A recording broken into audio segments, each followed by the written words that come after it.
அடடடடடட. என்ன எமோஷன்ரா, என்ன எமோஷன். ஆனா பேபி, இந்த மாதிரி தீவிர ரசிகர்கள் உனக்கு இருக்கிற வரைக்கும் தமிழ்நாட்டுல உன்னை யாரும் அசைச்சிக்க முடியாது, அசைச்சிக்க முடியாது. உண்மையிலேயே விஜயோட ரசிகர்களை தொண்டர்களை நினைச்சா பெருமையா இருக்கு. ஏன்னா விஜய் கூட்டின கூட்டத்துல தான் கரூர்ல 42 பேர் இறந்தாங்க.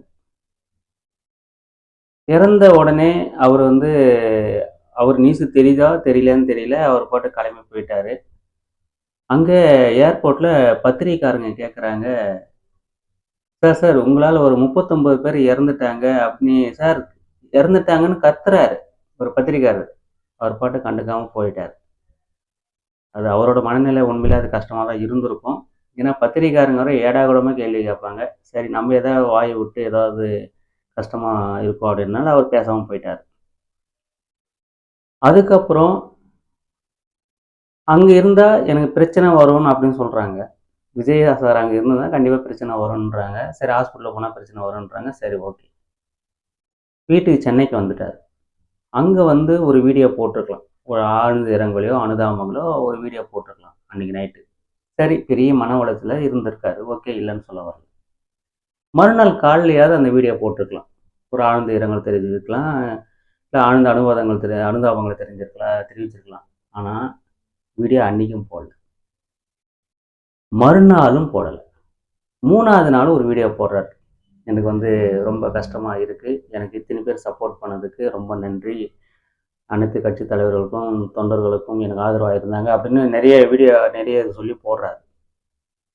உண்மையிலே நார்மலான ஒரு பர்சன் நல்லா யோசனை பண்ணி பாருங்க. நார்மலாக ஒரு பர்சன் என்ன பண்ணுவாங்க, அவங்க வீட்டில் துக்கம் இருந்தால் கூட, சொந்தக்கார துக்கமாக இருந்தால் கூட அந்த ஆழ்ந்த இரங்கலை தெரிவிக்கிறாங்க. ஆனால் இவர் இல்லைன்னு சொல்ல வரல, ரொம்ப ஆழ்ந்ததாக பெரிய இவரால் தான் நடந்தது, அது பெரிய கஷ்டமாக இருக்கும். ஒன்று அன்றைக்கி நைட்டே சொல்லியிருக்கணும், அன்றைக்கி நைட்டே சொல்லலை, மறுநாள் சொல்லலை. ஆனால் ஒரு 4 நாள் கழிச்சு வீடியோ போடுறத அவங்க கட்சி தொண்டர்களும் அவங்க ரசிகர்களும் அங்கே வரவேற்கிறாங்க, யாரும் எதிர்ப்பும் தெரிவிக்கல. இதெல்லாம் நினைக்கும் போது உண்மையிலே ரொம்ப பெருமையாக இருக்குது. நாங்கள் இருக்கோம், நீங்கள் எதுக்கும் கவலைப்படாதீங்க. ஆனால் ஒருத்தர் சொல்கிறாருங்க, குழந்தை செத்து போச்சுன்னா கூட நான் இன்னொரு குழந்தை கூட பெற்றுக்கலாம், ஆனால் இன்னொரு தளபதியை நம்ம வாங்க முடியுமா அப்படின்னு அவர் ஆக்ரோஷமாக பேசுகிறாரு. அந்த கூட்டத்தில் அந்த குழந்தைய இழந்த ஒரு தாய் கிட்ட கேட்குறாங்க, இந்த கூட்டத்தில் வந்ததுனால தான் உன்னோட குழந்தை இறந்தது, அதனால உங்களோட மனநிலை எப்படின்னு கேட்கும்போது, விஜய் மேலே உங்களுக்கு கோபம் வரலன்னு கேட்கும்போது அந்த பெண்மணி சொல்கிறாங்க, அவர் மேலே எந்த தப்பும் இல்லைங்க, அவரே சொல்லிட்டாரு குழந்தைங்களை கூட்டின்னு வராதிங்க, கர்ப்பிணி பெண்கள் வராதிங்க, வயதானவங்களை வராதிங்கன்னு அவரே சொன்னார், அதை மீறி நாங்கள் தான் பார்க்க வந்தோம், அதனால் அவர் மேலே தப்பு இல்லை அப்படின்றாங்க. இந்த 4 நாள் கழிச்சு வீடியோ போடுறாங்க.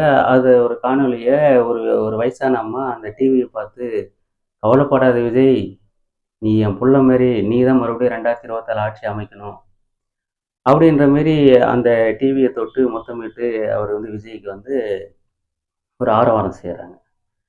ஆனால் இது மாதிரிலாம் இருக்கும்போது பாசம் வைக்கலாம், ஆனால் பைத்தியமாக இருக்கிறாங்க விஜய் மேலே. உண்மையிலே அந்த விஜய் வந்து அவர் வந்து இந்த ரசிகர்களுக்கும் தொண்டர்களுக்கும் நல்லது செய்யணும்னு நினைக்கிறேன். இனிமேல் வர மீட்டிங்கில் அவர் தான் கொஞ்சம் மக்களை பாதுகாக்கணும். ஏன்னா ஒவ்வொரு உயிரும் ரொம்ப முக்கியம். உங்கள் மேலே இவ்வளோ பாசம் இருக்கிறாங்க, பாசம் இல்லை பைத்தியமாக இருக்கிறாங்க, அவங்கள நீங்கள் தான் காப்பாற்றணும். கவர்மெண்ட்டு ஒரு பக்கம் இருந்தாலும், ஒரு பக்கம் காவல்துறை இருந்தாலும், உங்களோட மக்களை, உங்களோட ரசிகர்களை, உங்களோட தொண்டர்களை நீங்கள் தான் காப்பாற்றணும் அப்படின்னு விஜய் சாருக்கு என்னோட ஒரு பொது மனுஷனாக என்னோட கருத்தை நான் தெரிவிக்கிறேன். பொதுவாக சொல்லுவாங்க, என்ன சொல்லுவாங்க அப்படின்னா, ஒருத்தர் மேலே நம்ம பாசமாக இருந்துட்டோம், அவரை நம்ம பிடிச்சி போச்சுன்னா அவர்கிட்ட இருக்கிற கெட்டது நமக்கு தெரியாது, நல்லது மட்டும்தான் தெரியும். ஒருத்தரை பிடிக்கலன்னு வச்சுக்கோங்களேன், அவங்ககிட்ட இருக்குது நல்லது நமக்கு தெரியாது, கெட்டது மட்டும்தான் தெரியும் அப்படின்னு சொல்லுவாங்க. அதே போல தான் விஜய் சார் மேலே எவ்வளோ பேர் பைத்தியமாக இருக்கிறாங்க.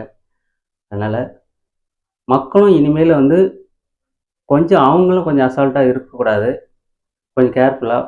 கூட்டம் அதிகமாக இருந்துச்சுன்னா தயவுசெய்து போகக்கூடாது. நாளைக்கு அழுவ போகிறது, கஷ்டப்பட போகிறது நம்மளோட குடும்பம்.